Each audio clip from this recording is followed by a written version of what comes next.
Tiruvallur media நேயர்களுக்கு வணக்கம். மாட்டு வண்டியில் பயணம் செய்து மாவட்ட ஆட்சியர் உற்சாகம். உரியடி போட்டி, கோலப்போட்டி, பல்லாங்குழி, மெது ஓட்டம் உள்ளிட்ட பல போட்டிகள் தமிழ் கலாச்சாரப்படி நடைபெற்றதால் ஆட்சியர் அலுவலகம் விழாக்கோலம். தமிழ் திருநாளாம் பொங்கல் பண்டிகையை தமிழ்நாடு முழுவதும் பல்வேறு பாரம்பரிய கலாச்சார போட்டிகள் நடைபெற்று வருகிறது. இதன் தொடர்ச்சியாக திருவள்ளூர் மாவட்ட ஆட்சியர் அலுவலகத்தில் பணிபுரியும் அலுவலர்கள் 1000க்கும் மேற்பட்டோர் கலந்து கொண்ட பொங்கல் விழா நிகழ்ச்சி திருவள்ளூர் மாவட்ட ஆட்சியர் பிரதாப் தலைமையில் நடைபெற்றது.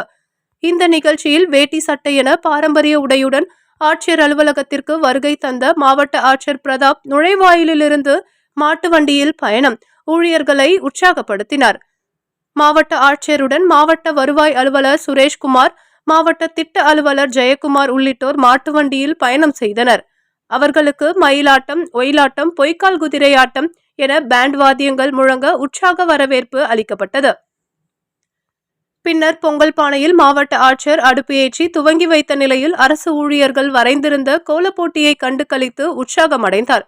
பின்னர் உரியடி போட்டியில் கலந்து கொண்ட மாவட்ட ஆட்சியர் துல்லியமாக பானையை உடைத்ததுடன் பலூன் சுடுதல் போட்டி, பல்லாங்குழி, யானைக்கு கண் வரைதல், சமையல் போட்டி மற்றும் பாரம்பரிய முறையில் வைக்கப்பட்டிருந்த கடைகளை பார்வையிட்டு தின்பண்டங்களை வாங்கி உற்சாகமடைந்தார்.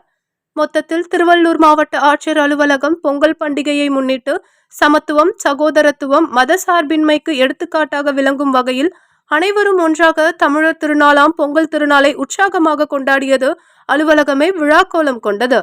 திருவள்ளூர் மாவட்ட செய்திகளுக்காக தலைமை செய்தியாளர் குமரேசன்.